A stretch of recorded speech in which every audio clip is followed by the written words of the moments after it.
नमस्कार दोस्तों। आज की कहानी सास बहू की कहानी है। मध्य प्रदेश के शहडोल गांव में मोतीलाल नाम के वैद्य थे, जिनके आसपास के कई गांव के लोग दवाइयाँ लेने और अपना इलाज करवाने वहां आते थे। मतलब के गांव के बहुत प्रसिद्ध डॉक्टर थे। सभी उन्हें वैद्य जी कहकर पुकारते थे। उनकी इकलौती बेटी थी, जो बड़ी ही सुंदर थी। एक प्रकार से वो पूरे गांव की बेटी थी। सभी उसे प्यार से पारो बुलाते थे। उसे बचपन से ही कभी किसी चीज की कोई कमी नहीं हुई थी। बड़े ही नाजों से पली और बड़ी हुई थी पारो। जब उसका विवाह पास के गांव के तिवारी जी, मतलब के सरपंच जी के बेटे के साथ हुआ, तब पूरे गांव को दावत दी गई थी। सब कुछ बहुत बढ़िया हुआ था, लेकिन यह क्या, एक ही माह के बाद वह लड़की अपने पिताजी के पास आकर फूट फूट कर रो रही थी। सिसकियों के कारण वो कुछ बोल नहीं पा रही थी। पिताजी के बहुत पूछने पर उसने बहुत देर बाद बोलना शुरू किया और बोला, पिताजी मैं उस घर में कभी नहीं जाऊंगी, आपके पास ही रहूंगी। ऐसा बोलकर वो फिर जोर जोर से रोने लगी। पिताजी समझदार थे। उन्होंने अपनी बेटी के सर पर हाथ फेरते हुए बोले, कोई बात नहीं बेटा, तू आराम कर, हम बाद में बात करेंगे। और बेटी की माँ को इशारा करते हुए कहा, इसे कुछ खाने को दो और संभालो। शाम को हालात को समझते हुए पिता ने पूछा, अब बताओ क्या हुआ, क्यों नहीं जाना चाहती हो अपने ससुराल? बेटी ने बताया, पिताजी मेरी वो सास सास नहीं दुश्मन है मेरी। सुबह से शाम तक वो केवल मेरे ही पीछे पड़ी रहती है। पूरे गांव में मेरी बदनामी कर रखी है। वो हमेशा मुझे गालियां देती है और कहती है, तुझे यह नहीं आता, तुझे वो नहीं आता, न जाने तेरे माँ बाप ने क्या सिखाया है। वो अनपढ़ बुढ़िया मुझे सिखाना चाहती है। और वो और पिताजी, घर के सारे लोग उसका ही कहना मानते हैं। पिताजी, मैं साफ देती हूँ, उस घर में या तो वो बुढ़िया रहेगी या मैं उसके साथ में एक पल भी नहीं रहना चाहती हूँ। पिताजी गुस्से से बोले, हमने तो तुझे अच्छे संस्कार दिए हैं, वो तुम्हारी माँ के समान है, उसके लिए ऐसे शब्द मत बोलो। कुछ समय दो, सब कुछ ठीक हो जाएगा। बेटी ने कहा, पिताजी मैं एक शर्त में वहाँ वापस जाऊंगी। पिताजी ने कहा, वो शर्त क्या है? पिताजी, आप तो इतने बड़े वैद्य हैं, दवाओं और जड़ी बूटी के विषय में जानते हैं। पिताजी सिर हिलाकर हामी भर रहे थे और बोले, क्या? तो आप पिताजी कुछ ऐसा जहर दो कि जिसे खाकर मेरी सास मर जाए, क्योंकि मैं उसे किसी भी रीति से बर्दाश्त नहीं कर सकती। पिताजी मुस्कुराते हुए बोले, बेटा ऐसे में तो तेरे ऊपर समस्या आ जाएगी।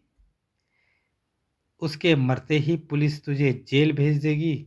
बेटी ने भी थोड़ा सोचते हुए बोली, हाँ यह तो मैंने सोचा ही नहीं।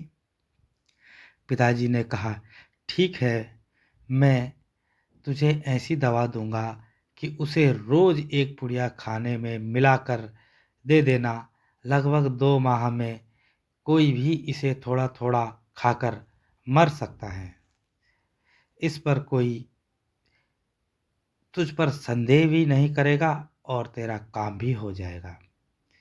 बेटी के तो जैसे आंखों में चमक ही आ गई और कहने लगी, पापा आप कितने अच्छे हो और मुझे क्या करना होगा।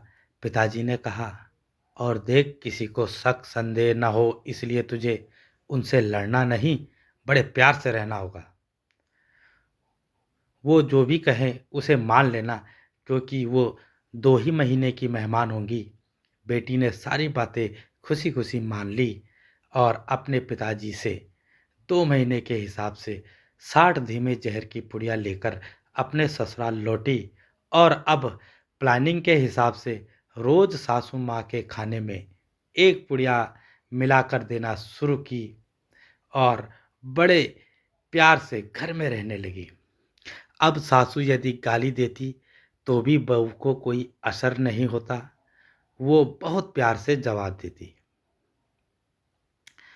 दोस्तों, लगातार 1 माह तक बहू के अच्छे व्यवहार के कारण सास का मन बदलने लगा।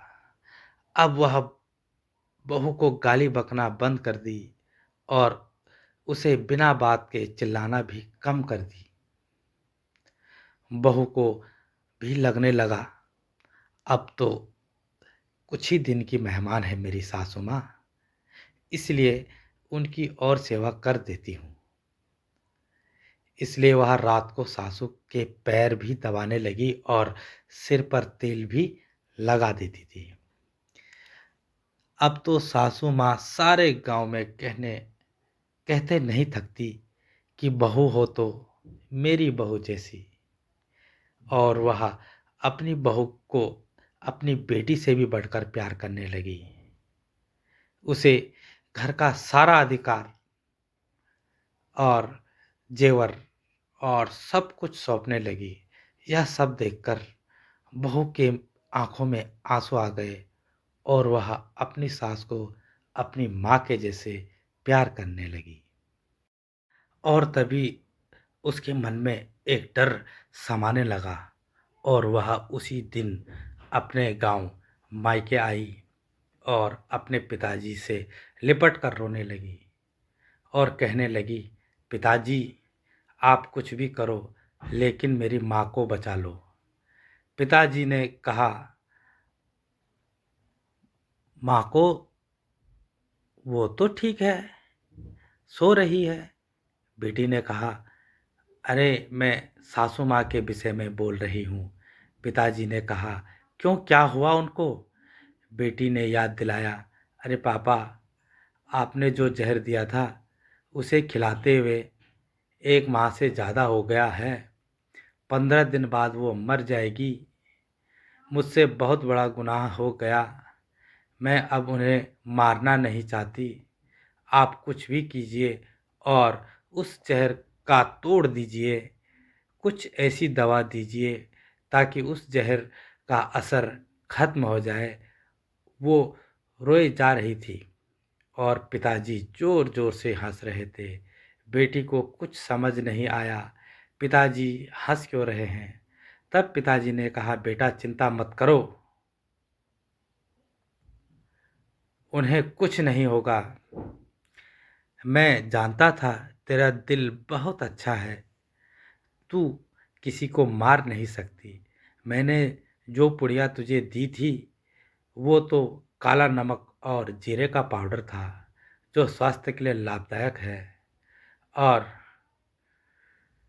देख बेटा, यह दुनिया ऐसी ही है, हम जैसा इस दुनिया को देते हैं वैसा ही प्राप्त करते हैं। यदि हम दूसरों को नफ़रत देंगे तो नफ़रत ही पाएंगे, यदि हम लोगों को प्रेम देंगे तो वापस प्रेम ही पाएंगे।